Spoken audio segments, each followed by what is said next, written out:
एक बार की बात है, महात्मा बुद्ध अपने शिष्यों के साथ दूसरे नगर में प्रवचन के लिए जा रहे थे। काफी दूर चलने के बाद सभी शिष्य थक गए और वे फिर महात्मा जी से बोले, गुरुजी, यदि आपकी आज्ञा हो तो कुछ देर कहीं रुककर विश्राम कर ले। महात्मा जी बोले, वत्स, कहीं उचित स्थान देखकर हम वही विश्राम करेंगे। फिर कुछ देर चलने के बाद उन्हें एक खेत दिखाई दिया। उस खेत पर एक बुजुर्ग और एक छोटा लड़का खेत जोतने का काम कर रहे थे।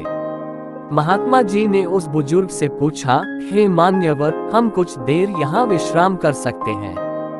तब उस बुजुर्ग ने महात्मा जी को पहचान लिया और हाथ जोड़कर उनको प्रणाम किया और कहा, है महात्मा जी, ये तो हमारी खुशनसीबी है कि आप हमारे खेत पर पधारे। आप वहाँ उस पेड़ के नीचे विश्राम करें, मैं आपके जलपान का प्रबंध करता हूँ। तब महात्मा जी बोले, हे मान्यवर, आप अपना कार्य पूर्ण करें, हमको कुछ नहीं चाहिए। फिर भी वह बुजुर्ग नहीं माने और महात्मा जी को कुछ फल तोड़कर और उन्हें जल देकर वह बुजुर्ग अपने काम में व्यस्त हो गए। तब सभी शिष्यों और महात्मा जी ने फल और जल ग्रहण किया और सभी वही विश्राम करने लगे।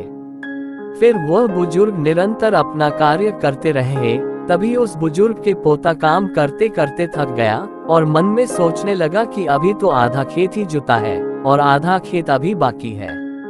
अब मैं कुछ देर विश्राम कर लूं, फिर आधा खेत जोतूंगा। ऐसा सोचकर वह एक पेड़ के नीचे जाकर विश्राम करने लगा। पेड़ की ठंडी ठंडी हवा से उस बुजुर्ग के पोते की आंख लग गई, लेकिन वह बुजुर्ग निरंतर अपने कार्य में लगे रहे। फिर जब उस बुजुर्ग का पोता अपनी नींद से जागा, तब तक उस बुजुर्ग ने सारा खेत जोत लिया। वह नजारा महात्मा जी और उनके शिष्यों ने देखा।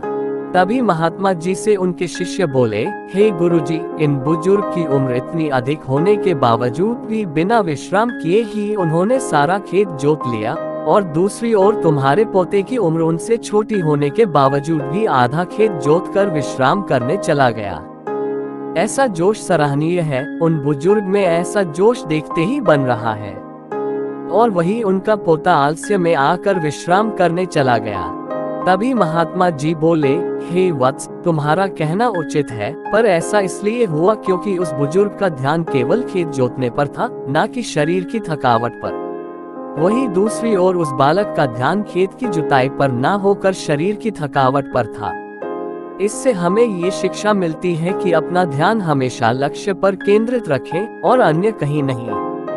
ये कहकर महात्मा जी और उनके शिष्य उस बुजुर्ग का अभिवादन करके अपने मार्ग पर चल दिए। इस कहानी के माध्यम से हमने देखा कि एक सफल जीवन के लिए ध्यान और समर्पण का महत्व क्या है।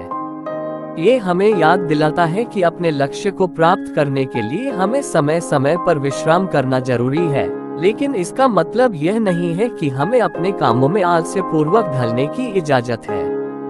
सही ध्यान और समर्पण से हम समस्त चुनौतियों का सामना कर सकते हैं और अपने लक्ष्य की प्राप्ति में सफल हो सकते हैं।